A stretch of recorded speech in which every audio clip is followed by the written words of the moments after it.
Hello, everybody. My name's Dan Ellis, a CEO of EPX Technical Services, and we also have here today Dean Haitley and Kate Dempsey from Staffordshire Police.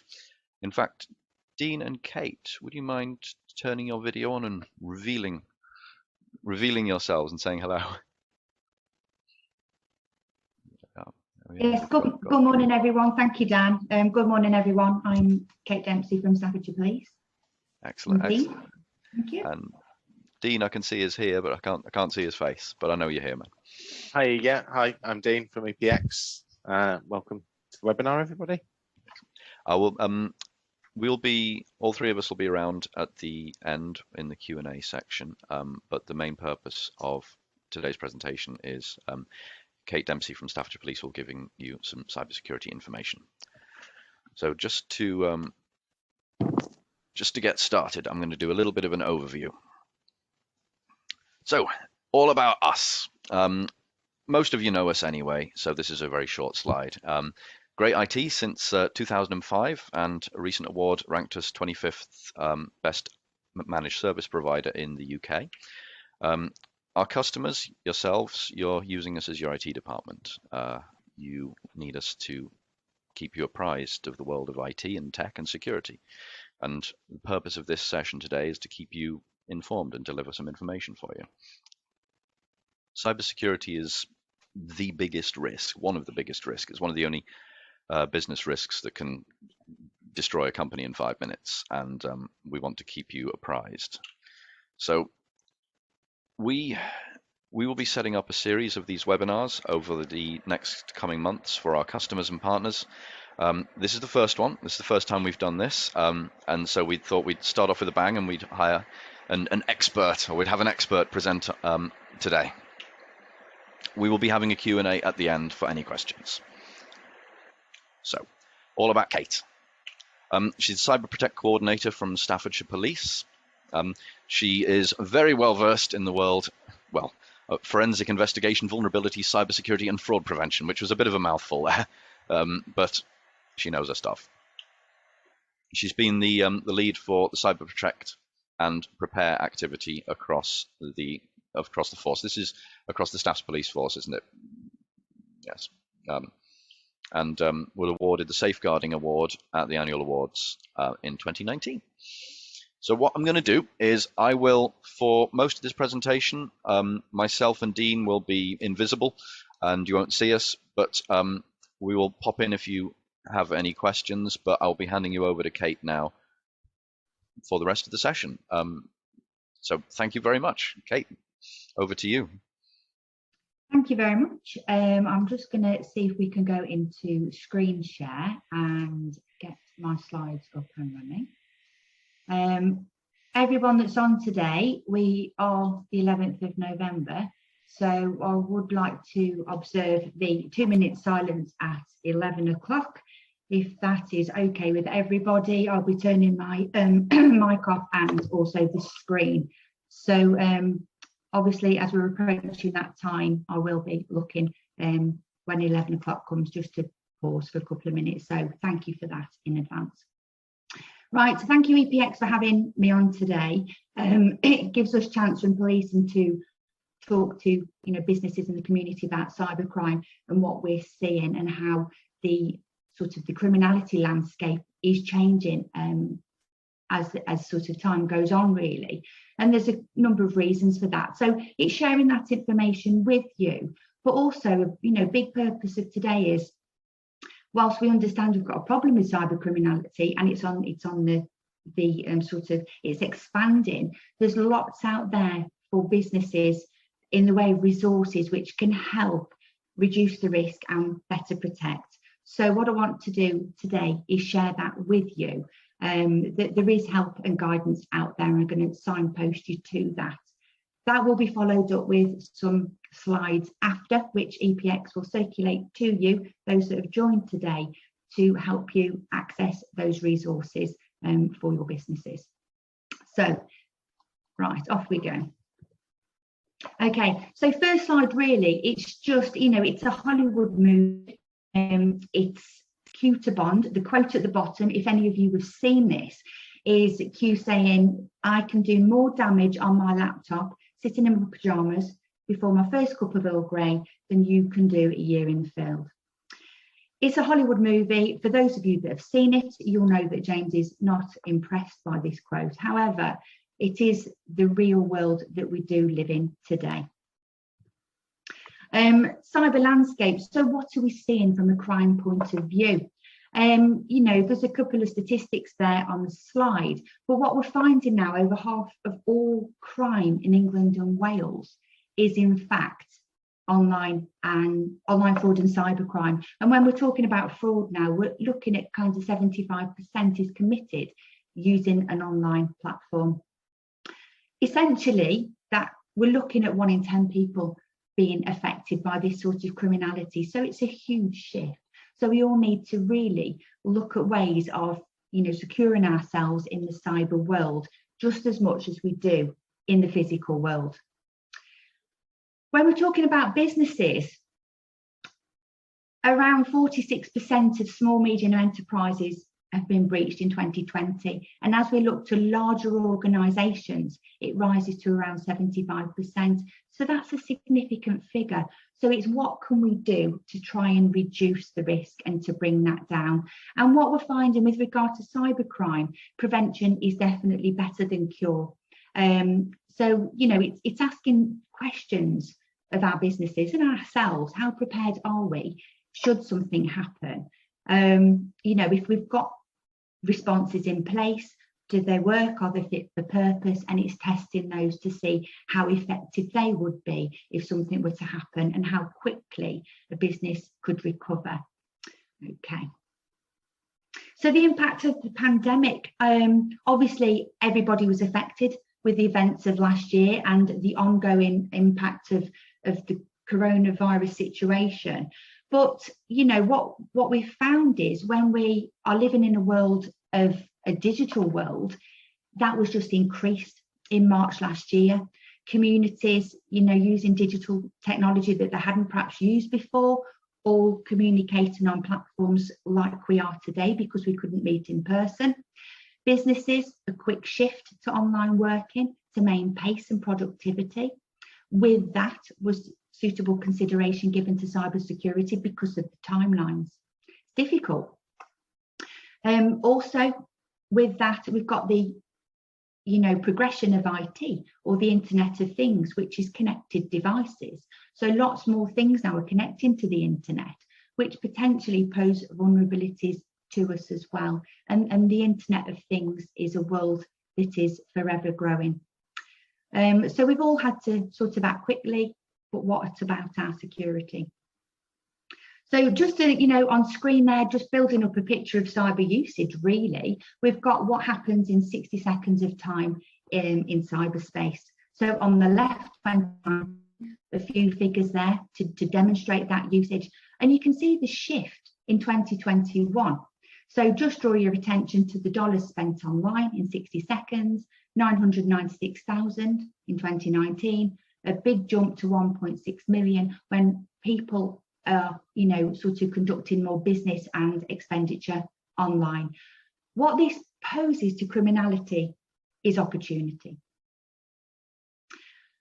We use this when we sort of educating our investigators. It's called the digital crime scene. But for today's purpose, it's just to demonstrate when we're talking about Internet of Things and connected devices, you know, putting this into a home environment, it's all around us. So just drawing your attention to some of the things on the screen here. We've got, you know, we've got Nest, we've got Hive, we've got connected heating systems, Wi-Fi, connected TVs, GPS, smartphone, lots of things in this house. And from an investigative policing point of view, it affords us opportunity to learn about the digital crime scene. But some of these things also are vulnerabilities, and if they're not protected with suitable security, there can be a doorway into our lives by cyber criminality. So all these things, the Internet of Things, this increased usage, lots of things happening in cyberspace. For criminality, it forms an opportunity. And criminals are after three things: access into our systems and networks, to obtain data and money. Access, data, money. So we want to stop that from happening. So who's at risk of cybercrime? This is a problem analysis triangle. We use it in policing to try and tackle when root causes of problems. We need three things for crime to happen: victim, location, and offender. When we're talking about location, in cybercrime, we're looking at networks and systems and digital devices, all the technology. Offenders can be anyone, anywhere in the world. It can be state actors. Law enforcement, you know, we do tackle cybercrime, but it's challenging because it can be operating in global networks. Victim can be anybody, an individual in our homes, in our businesses, our infrastructure, our state. Anyone is at risk.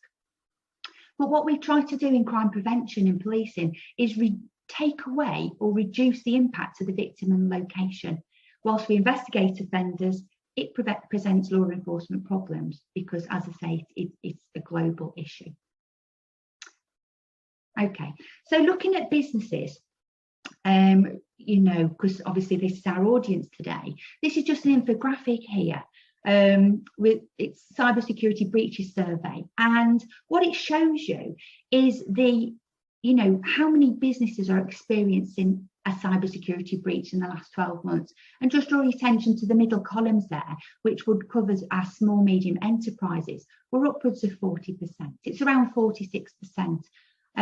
So, you know, we need to think about what might be the impact be to our businesses if this does happen. What we also understand is that most cybersecurity breaches now come in the form of phishing, and you can just see there at the bottom, around 83% in fact, where businesses identified a cyber breach was as a result of a phishing attack. So phishing, we need to understand that it's everybody's responsibility in a business, not just our IT, to understand the dangers of phishing, because that is our workforce potentially clicking on something like a phishing email. So what is phishing? You know, it's an attempt to gain sensitive information by deception, by way of things like emails, tempting people to click on links, open attachments, which can either take you to a fraudulent website, which looks genuine, but it won't be, and it's there to harvest our information, or upload and distribute malware. For example, ransomware. And if that happens, you know, systems are locked up and it's very difficult to deal with. Forms of phishing just on the screen there. Typically we think of emails with fraudulent links, but we've also fraudulent phone calls, and on the right there, fraudulent text messages, all designed to obtain information or get you to do something that you wouldn't otherwise do. Okay, so again, criminals after three things: access, money, and information. If access is compromised into systems, you know, when we're talking about information, we have to think ourselves as our businesses. What do we have as businesses? Information, our staff, our customers, our clients, but also I want us to think about us as consumers. So what data do businesses have about us? Because we could be also vulnerable if our information gets taken as a result of a breach in some way. So there's a protection at both ends. It's the business, but also us as a society. Okay, so why should businesses worry about a data breach?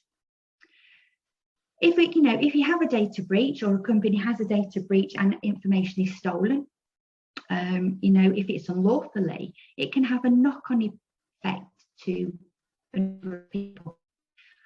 Stolen data can be sold onto other criminality and used in a variety of ways to commit fraud against an individual, individuals, or another business. The impact of that on the business can be devastating. You know, we don't want this to happen. We want to protect our data as much as we can. The ripple effect, when, you know, if that information affects one of our customers or wider society, again, for them, it can be devastating financially, and emotionally.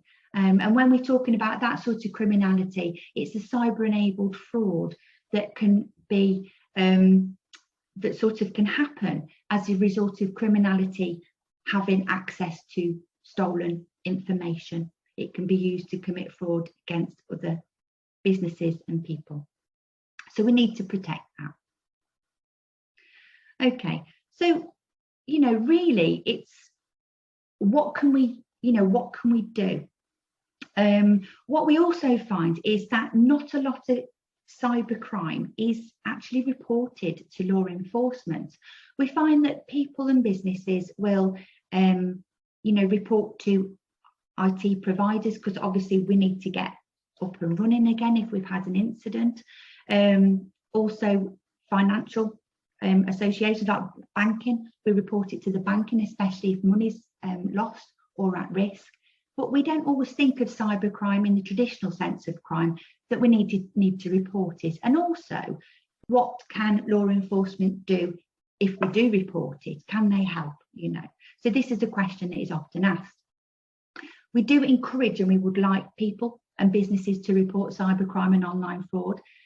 There are certain things that you can do, and we can support with that. Action Fraud is our national cybercrime and reporting service, and we signpost all our people to that.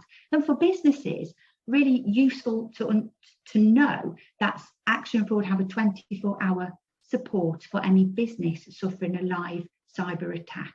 So that's useful information, and to have their contact details to hand should that happen is well worthwhile. But what else can we do? Okay, so National Cyber Security Centre last year, as part of our response nationally to cybercrime, was the Suspicious Email Reporting Service, or SERS. And what that service does, if any suspicious email that they receive from the public or from businesses, they're analysed at national level, and where they're found to have criminal activity associated with them, they're removed from the internet. Also, same service applies for text messages. So these text messages that we receive now, usually asking us to do something, update something, or offering something, typically have a link in there. Again, we can forward them now to the Suspicious Text Message Reporting Service at 7726, which actually spells spam on your keyboard. And again, where there's found to be a criminal element to them, they're removed from the internet. I will include these slides, by the way, for circulation after.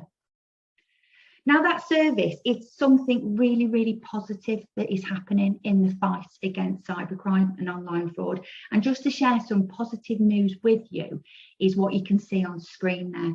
So since this service was launched last year, we have received more than 8 million reports from the public with regard to suspicious emails, so phishing emails. And that has resulted in the removal of 67,000 scams and 124,000 URLs from the internet. And for every one of those that is removed, it is preventing somebody somewhere being a victim to that scam. So it's really, really good work. And I would encourage you all today to forward suspicious activity to this service. Okay, so I'm going to go into some resources now, but before I do that, I'd just like to go to Dan to see if you would like to add anything, Dan, at this point. There's a couple of things that I thought might be of interest. You mentioned before the prevalence of IoT attacks. So that's Internet of Things, the numerous smart devices we have hooked up in our houses. And just got some notes that I thought might be amusing to some people.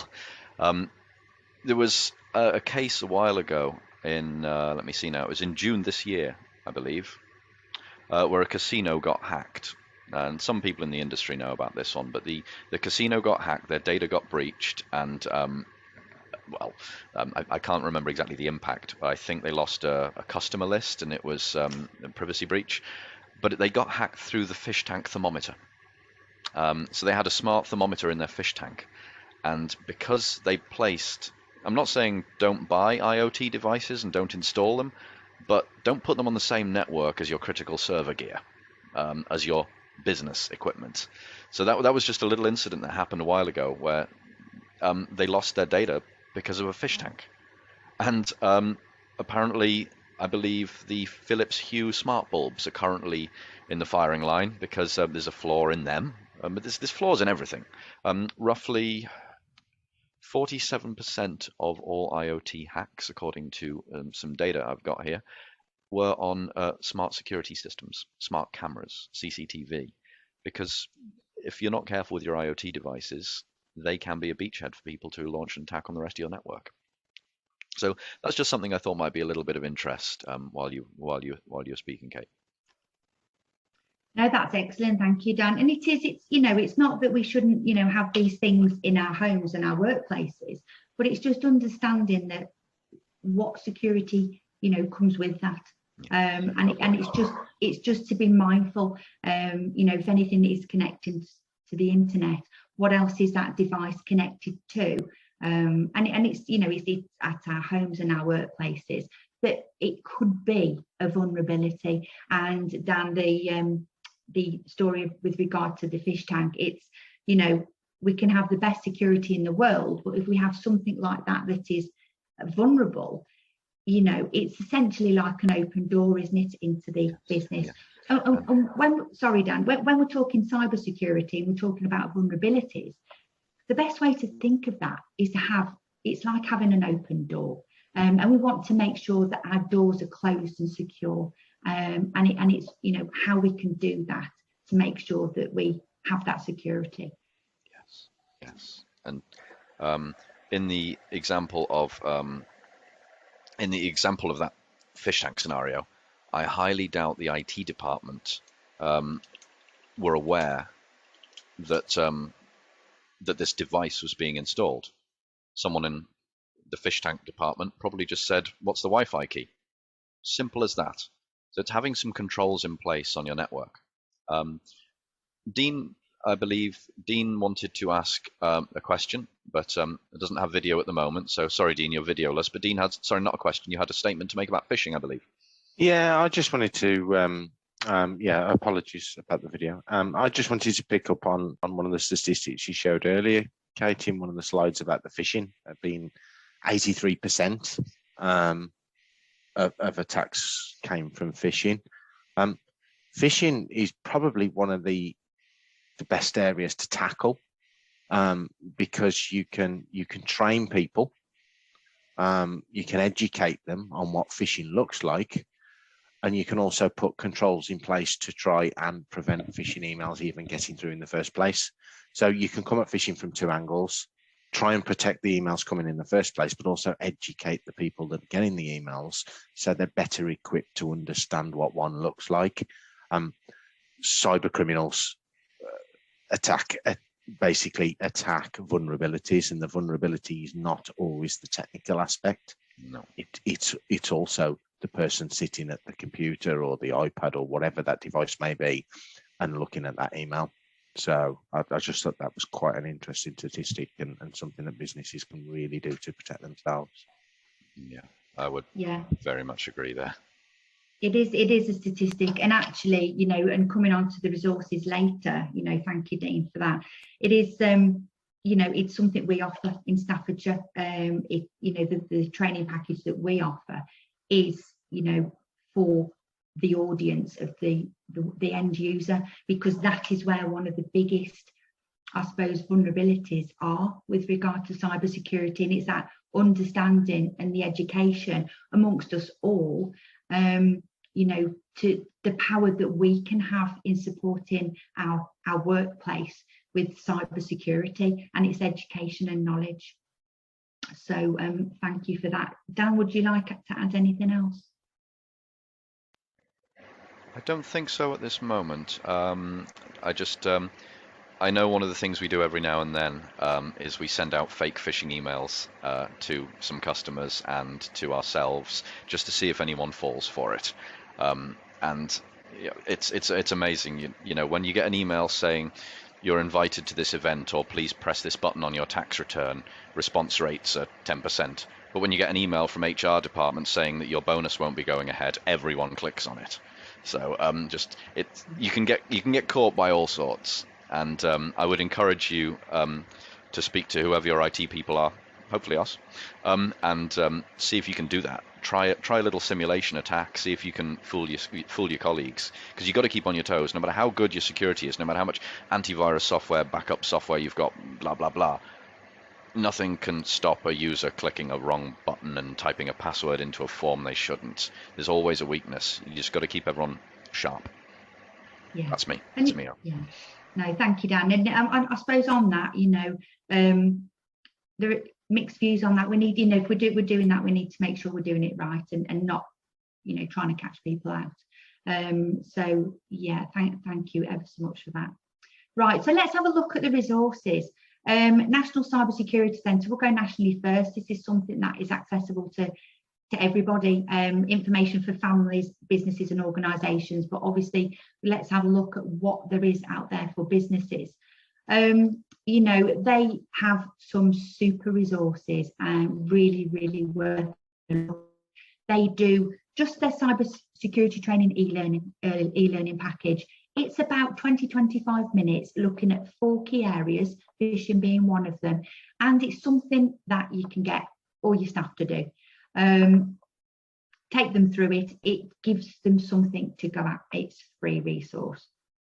Things like cyber aware 6 tips, useful advice for every end user, and that is just to encourage a behavioural change in general with regard to addressing our cybersecurity and behaviours. Small business guides. So, if you're small micro business out there and you're thinking, well, I do need to do something about my cybersecurity, but are unsure where to start, the business guide will give you guidance to that. And also, we've talked about response and recovery. So what, have you a response? What will happen if something, if you are impacted? And, that guide is really useful to help support with that. I've just got my eye on the time, everybody. We're approaching 11 o'clock. Thank you, everybody, for observing that with me. Coming back to our slide and resources from the National Cybersecurity Centre, I left you on response and recovery. So if you have something in place, how effective is it? So exercise in the box next on the list there. It's something that you can do as a business, have a get together. How would you respond to a cyber attack? So scenarios that you can work through, and it's just really a useful exercise to take part in, to find a level where you are really and where improvements and considerations might need to be made. Board toolkit, again, in larger organisations where we have a board, something for them, so that because we want cybersecurity to be everybody's concern within a business, all staff and all users, and to address and reduce these risks. And they also do lots of useful infographics, which is again something that can be shared through your teams and staffs. So all these resources are free to you. It's just of the knowledge that you can obviously tap into that. They have a small organisation newsletter, which they will share threats, advice and tips. You can sign up to that and receive free updates. A cyber action plan, they will look at your business, how prepared you are for this sort of thing and what steps you might need to consider taking to be better protected. And the useful infographics that I was talking about there, you can just see one on the right, that one's called Protecting Devices. They do literally hundreds of these for things like phishing, password security, video conferencing, protecting devices, all sorts. So really in a well written that is easily understandable for your teams. Cyber Essentials, it's also a government-backed scheme, and what that essentially is, it's looking at your businesses, and they look at 5 technical controls. You can just see there, I think firewalls, secure configuration, access control, malware protection, patch management, and just work with the business to find out, how well you are versed with this. Accreditation I think it costs around £300 a year for that scheme. They do Cyber Essentials Plus, which is this one, plus a little bit more. And then after that, we're looking into sort of the ISO, but it's just somewhere to start. And what it does, it can show your commitment as a business to help reassure others that you do business with and your customers. I'm going to include these resources for you. Cyber Resilience Centre for the West Midlands, it's quite new. We have, it's policing set up, and we work with partners to help tackle cybercrime, and it's somewhere for businesses to go to. There is currently 10 across the UK, as is West Midlands, covering 4 force areas. And, you know, they're there to help organisations, so we can signpost you to them for things like lists of trusted partners, services. Some of the services they offer, you'll see on the screen there. And, you know, if there's a technical question or concerns or need support with that, these are people that you can go to help you with that. Core membership is free. Again, access through them to the National Cybersecurity Centre resources that I've just shared with you. And then obviously they do paid membership as well, where you can have other bolt-ons associated with that. Okay, the other thing that from policing is the National Police Chief Council Police Cyber Alarm. So this is a free tool, and it helps members understand and monitor malicious activity, made up of 2 parts, monitoring and vulnerability scanning. Again, it's free. Anybody that's interested in that, I'll include this slide also, worth having a look on the website to see if it can support your business, if, how, and if you are eligible to sign up to that. Coming locally, so locally in Staffordshire, for our Staffordshire businesses and organisations, is our Cyber Champion in the Workplace initiative. And I really wanted to talk to you about this today. We're in our 4th year. It is delivered by Staffordshire Police, and we basically, it's to embed a cyber champion within a workplace. So the analogy I would use for that, it would be like having a first aider or fire marshal, and it's educating an end user to a level of understanding cyber criminality, fraud, the digital world, just enough so that they can help support the gap between the users, the end users, and the technical IT support. We learning objectives, we cover understanding criminality in the digital world, talk about data assets and the importance of protecting them, social engineering, identifying current fraudulent tactics, so things like hacking the human, the psychology behind that, and how we are targeted, understanding the current cyber landscape, so building this picture about cyber criminality and why we've got problems. Passwords, really, really important. How to create a strong one, and sort of fun ways of doing that, and signposting, because that's really important, and we've given you some of that today. But where do we go for extra support? The training is half a day, it's currently free. We had the training evaluated by Staffordshire University partners who have given academic validation for the course content. They've also done a wider evaluation of the initiative, gone back to attendees, and we've found that 80% of people or learners that come on that training said their knowledge had improved with regard to cyber awareness and security. You can see there, 94%, it's improved cyber hygiene and behaviours in the workplace. And really good one, 100% of people would recommend it. So those that have been on the training have felt it's really worthwhile. But it's useful, it doesn't just support them and their business and organisation. The learning also supports everyday life, so families and friends as well, which is really important, because remember I said earlier, cybersecurity, it's everybody's problem because it's this digital world that we are now living in. Okay, I'm also going to include these resources too, some useful websites to signpost for, you know, solid and sound information. And also how do we keep current with this? It's a fast-paced environment, moving all the time.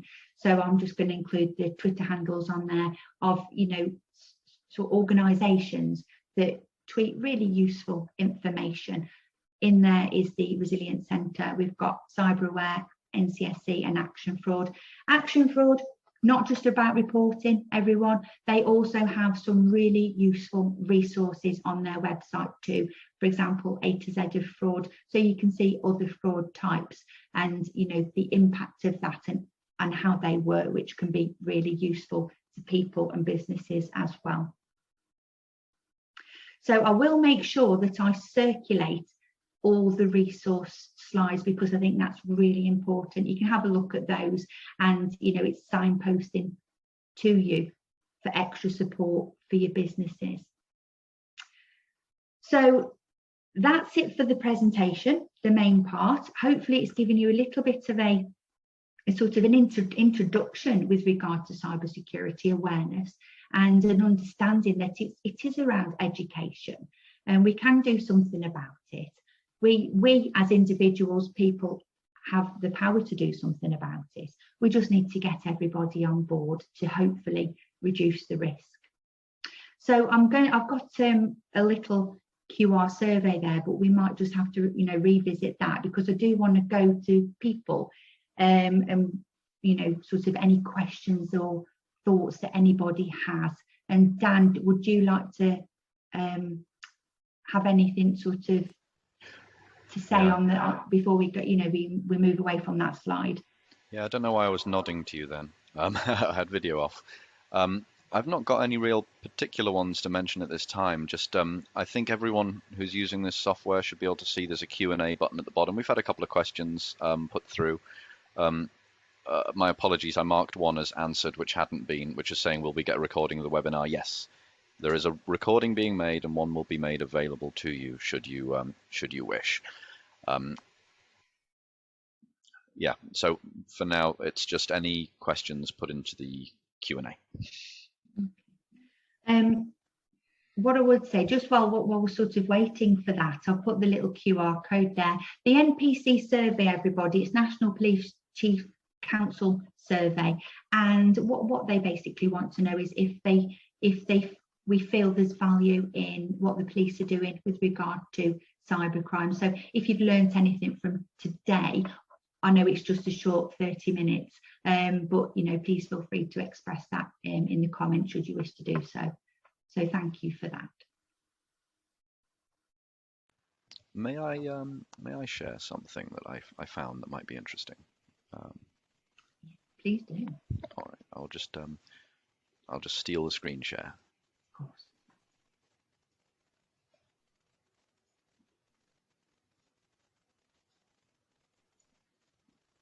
Yeah, so what you should be seeing now is our PowerPoint presentation again. I pulled some pictures off the net that I thought might interest you about there was the hack, there was the most hacked devices on your network, and the Philips light bulb story, which might be a bit interesting.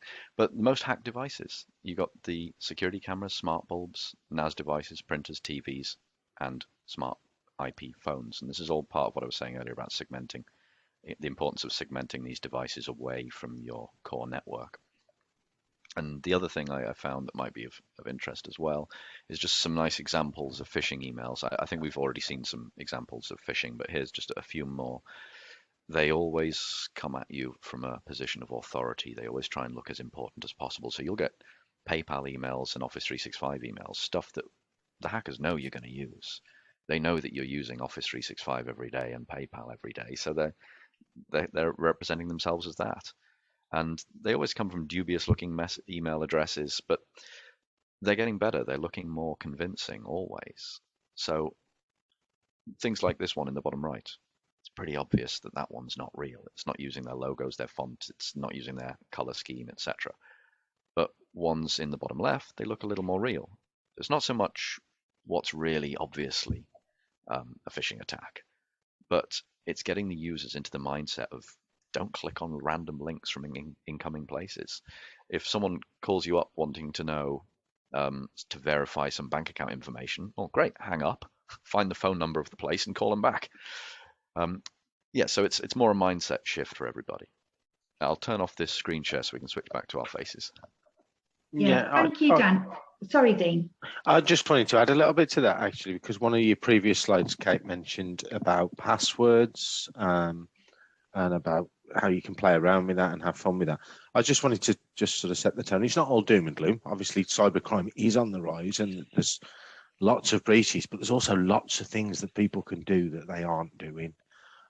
Things like the complexity of the passwords, things like multi-factor authentication on the various systems they use. And this is not just aimed at businesses, it's aimed at businesses and it's aimed at individuals as well. You know, don't use the same password that you use for Facebook that you do for multiple other accounts.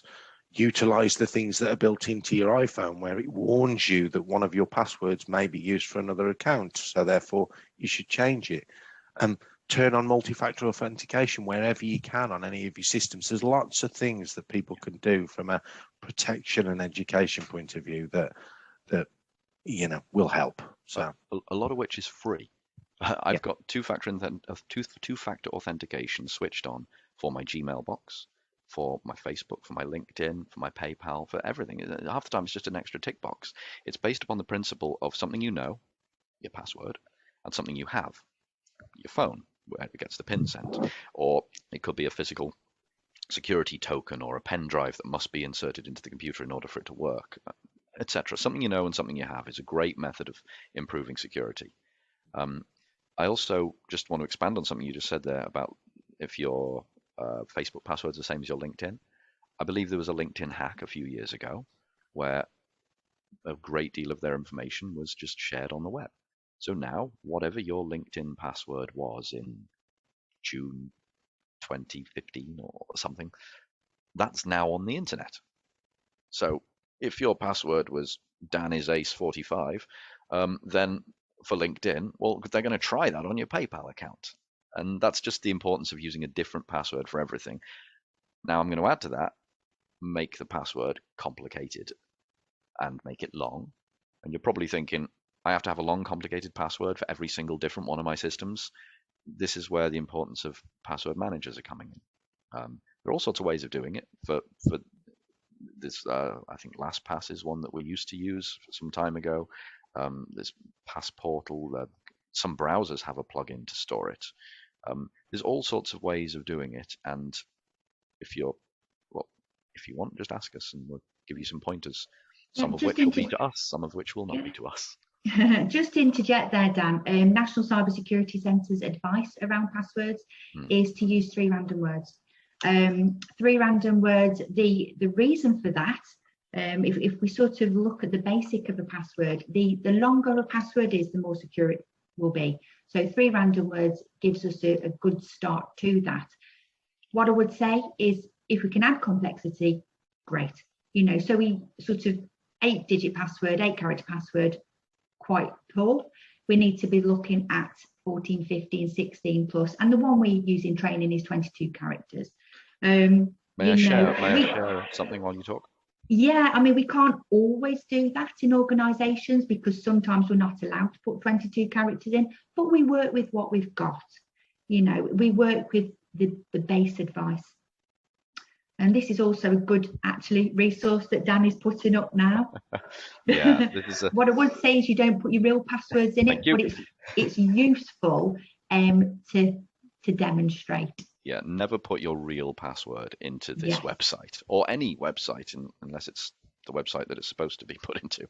So, I mean, for example, you type the word, I don't know, pick 3 random words. So we've got... well, let's put a rubbish one in first, Dan. Yeah, okay. Password. Your password will be cracked instantly. It's in the top 10 most used password. All right, password 1. Oh, it's in the top 630 moved password. Password 1 with a capital P. What about football 1, 2? Ooh, could take a month to crack that. Oh, I'm surprised it takes that long, but there you go.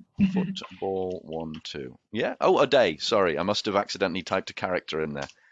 But actually, what you said about 3 random words. Let's take this chair I'm sitting in. Chair. I'm leaning on a desk, and I'm using a computer. That's pretty good.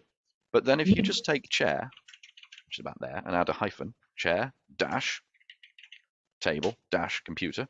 That's getting better. 84 billion years. Now, it's still standard words from a dictionary, but you can do things like add a full stop to the end. You can add a number, just one number to the end. So what's that? Chair dash desk dash computer dot one.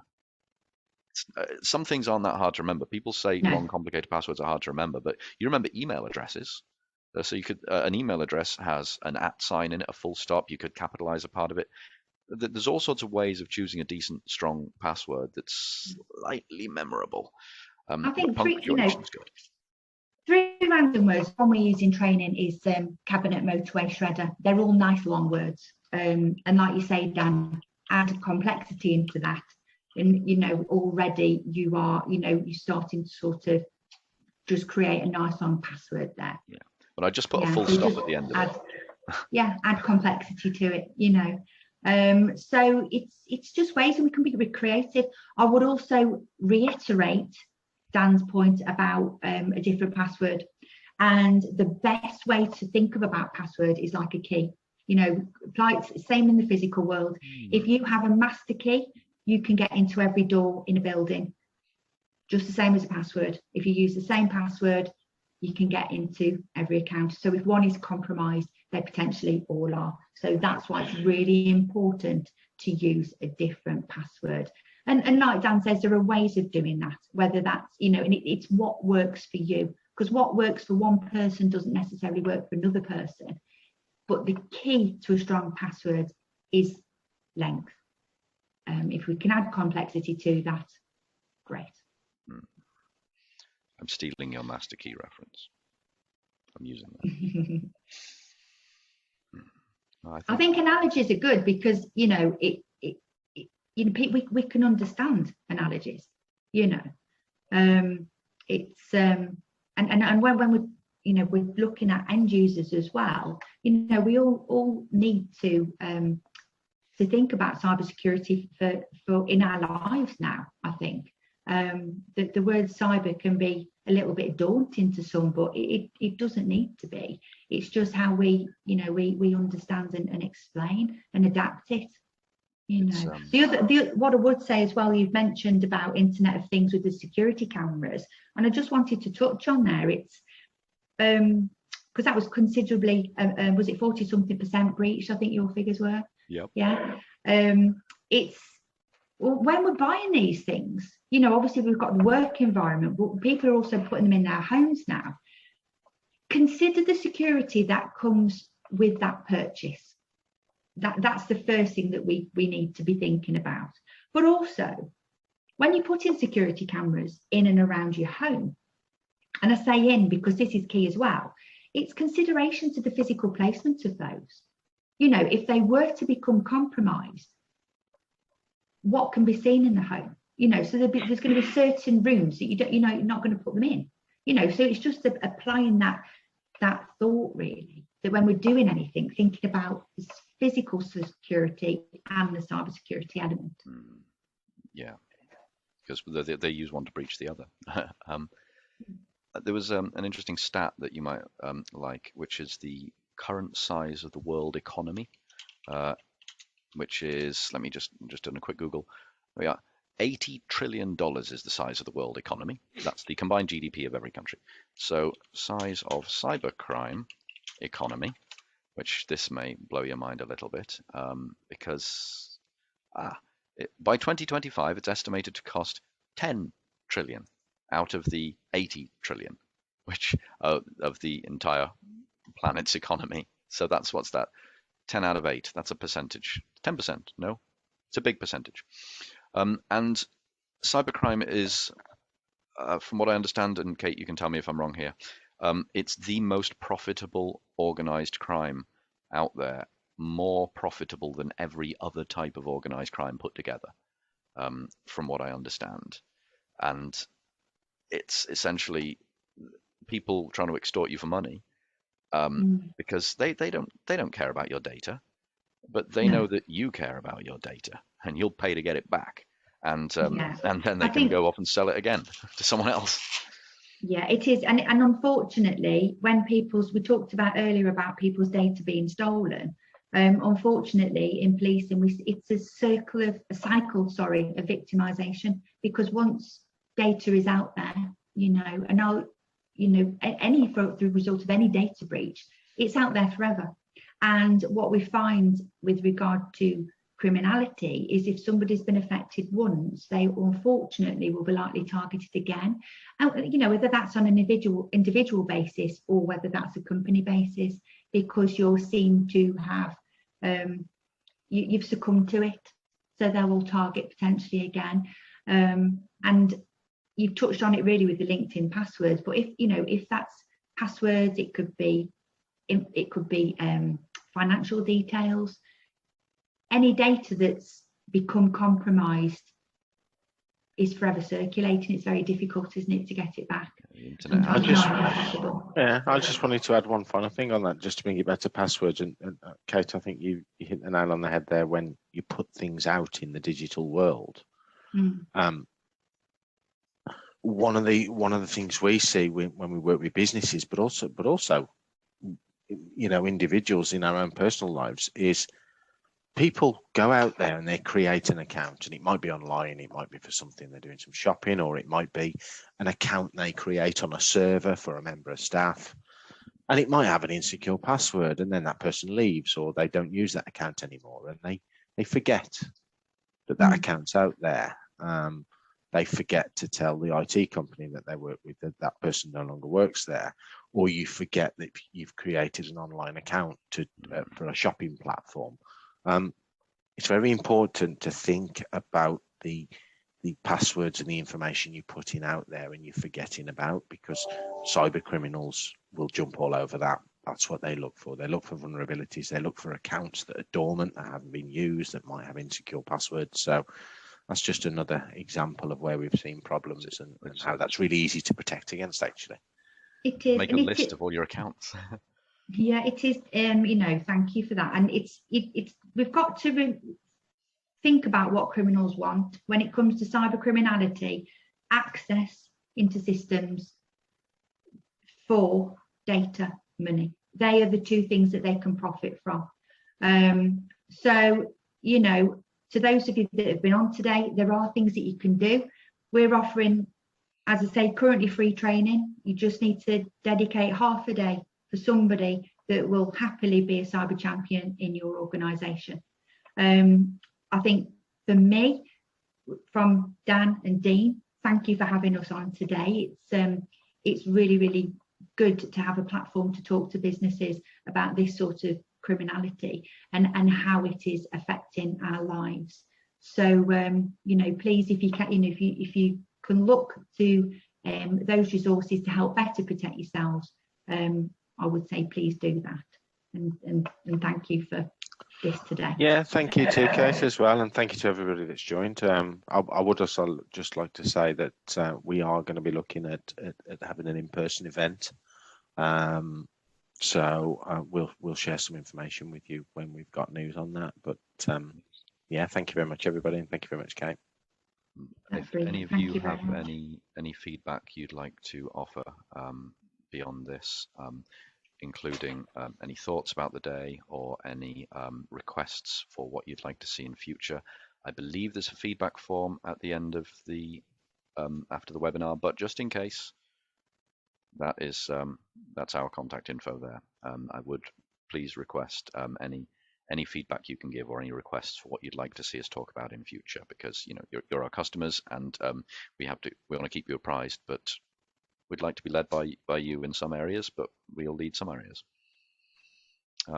Anything else, anyone? No, not from me. Thank you very much, everybody. Then thank you all for your time. Thank you for hosting. Bye-bye. Thank you. Bye-bye, everyone. Thank you for joining. Bye-bye.